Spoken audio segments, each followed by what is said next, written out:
Hey everyone, and welcome to This Explainer. I am absolutely thrilled to have you here today because we're setting the stage for a really fun, investigative look into the hidden psychological forces that secretly govern our wallets. We're going to completely deconstruct exactly how money slips through our fingers in this digital age, and far more importantly, how we can completely rewire our own financial architecture. So I want you to just think about this for a quick second. When was the absolute last time you bought something solely to feel better? Picture it. You've had a brutal, exhausting day at work. You're scrolling on your phone, you see something shiny, and without even a second thought, you just tap buy. You didn't actually need it, right? But you just wanted that tiny hit of dopamine. Well, that physical sensation of mindless spending is incredibly common, and as we'll see today, it is quite literally baked into our psychology. Here is our quick roadmap for today. We're going to cover the pain of paying, emotions and impulse buying, the digital spending trap, the power of automation, and finally, the limits of autopilot savings. Okay, let's dive right into this. Section 1, the pain of paying, and why spending actually hurts. To really understand our financial habits, we have to look at why spending is literally supposed to hurt. We're all somewhat familiar with the pain of paying, which is that built-in emotional discomfort tied to money leaving our pockets. For generations, physical cash acted as this brilliant self-regulatory mechanism. When you physically hand over a crisp $20 bill, your brain registers a literal psychological sting. It produces an affective discomfort that slows your spending down. It forces you to stop and ask, wait, do I really want to part with this? But there is a massive contrast between physical ownership and digital abstraction. Research actually shows that tactile contact with money, like counting it or holding it, intensifies your subjective sense that this money is mine. So losing it feels deeply real. But compare that to digital abstraction. When money is just pixels on a screen and spending is just a casual tap of your phone, that psychological sting completely vanishes. The transaction becomes entirely frictionless, and the money suddenly feels, well, fake. Moving on to Section 2, Emotions and Impulse Buying, or as I like to call it, Moods and Money. So, what happens when we strip away that physical friction? Well, our emotional state basically gets a free pass to completely hijack our rational thoughts. We naturally fall into this reflexive retail therapy. Behavioral economics proves that consumer buying behavior is frequently reflexive rather than rational. When we're stressed, bored, or just feeling down, our logical decision-making gets super impaired. We start making financial choices simply to uplift our moods, completely bypassing any logical need for the actual purchase. So, how do we actually fight back against this? We have to intentionally add friction back into our lives. Here are 3 evidence-based steps you can take to delay gratification. First up, use the 24-hour rule. Enforce a mandatory waiting period of at least 1 day before any unplanned purchase. This actually allows the brain's emotional center, the amygdala, to cool down, bringing your logic back online. Second, think of opportunity costs. If you buy this today, what future goal are you sacrificing? Framing it as a trade-off forces a much deeper evaluation. And third, don't follow the herd. Just because an item is trending across your social feeds doesn't mean you have to make it yours. And this brilliantly illustrates one of the best ways to apply that friction, a decision quiz. This is a super tangible tool to force what psychologists call System 2, deliberative thinking. Before buying, you just stop and ask yourself, do I actually need this for my daily life? Can I comfortably afford it? Am I just buying it because my friends have it? Forcing yourself to answer these logical questions acts as a really powerful cognitive brake against those automatic emotional impulses. Which brings us to Section 3, the digital spending trap and those totally frictionless interfaces.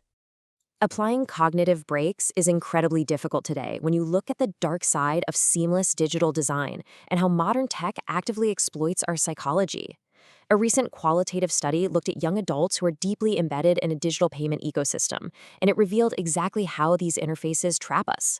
It starts with digital abstraction, where money feels fake, leading straight into the micro-spend trap, where tiny, unnoticed transactions snowball into massive bills.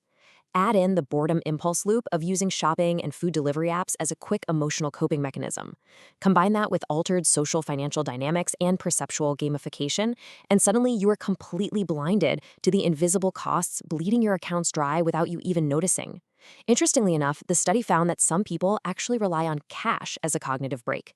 They intentionally withdraw paper money just to break this cycle and regain control. I mean, Listen to this quote from one of the study's participants because it is just so relatable.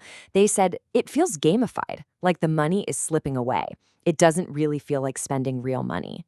Through smooth animations, instant rewards, and really satisfying audio cues, tech companies have successfully turned the pain of financial exchange into a frictionless, highly entertaining simulation. You feel like you're playing a game, but the losses in your bank account are absolutely real. Let's move to Section 4 and see how this builds into what we call the friction flip, all about the power of automation. Here is where we can completely flip the script. If a frictionless environment makes spending automatic and thoughtless, the secret to building wealth is taking that exact same psychology and using it to make saving automatic too. Welcome to the friction flip. Behavioral researchers often divide us into two camps, planners and doers. Planners are highly future-focused. They have the discipline to manually set aside money. Doers, on the other hand, are present-focused. They suffer from present bias and will almost always spend their income before ever making the decision to save. Automation is a brilliant behavioral constraint because it entirely bridges this gap. It allows doers to make the choice to save just once, and then the system simply takes over, requiring zero ongoing effort or willpower. So the crucial point here is the number 91%.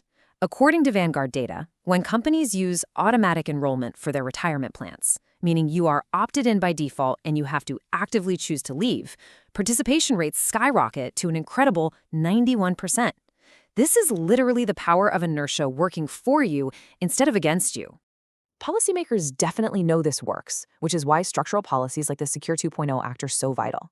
This legislation requires new 401k plans to automatically enroll employees with a 3% minimum default contribution. Even better, it includes a 1% annual auto-escalation, meaning your savings rate grows automatically over time. It even permits employers to link automatic emergency savings accounts. By leveraging our natural status quo bias, these policies build both long-term and liquid wealth seamlessly. But we need to be realistic, which brings us to Section 5, the limits of autopilot savings and system limitations. Now, don't get me wrong, automation is undeniably a massive leap forward for behavioral finance, but relying completely on default settings isn't a flawless magic bullet. Research points to a few distinct downsides here. First, lower default rates. Because people naturally view the default as a recommendation, they might stick at that 3% contribution rate when they actually could have comfortably afforded 6 or 7%. Second, oversaving leading to early withdrawals. If someone is defaulted into saving way too much, they might face a liquidity crisis, forcing them to pull money out early and get slammed with a 10% tax penalty. And finally, abandoned accounts. Because it really is set it and forget it. Millions of workers change jobs and literally forget their small accounts, leaving behind an estimated $66 million in abandoned retirement funds. And we really have to point out a major systemic limitation regarding who actually gets to benefit from these automated tools. Data shows that only 30% of low-income workers earning under $37,000 a year even have access to employer-sponsored plans. Think about that.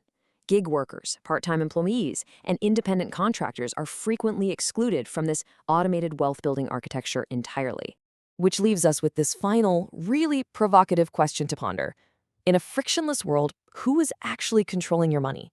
If your spending is being seamlessly automated by app designers and your saving is being defaulted by your employer, it might just be time to step back into the driver's seat. Use friction to your advantage. Slow down your spending, intentionally automate your saving, and purposefully design your own financial architecture. Thank you so much for joining me for this explainer. Now get out there and take back control.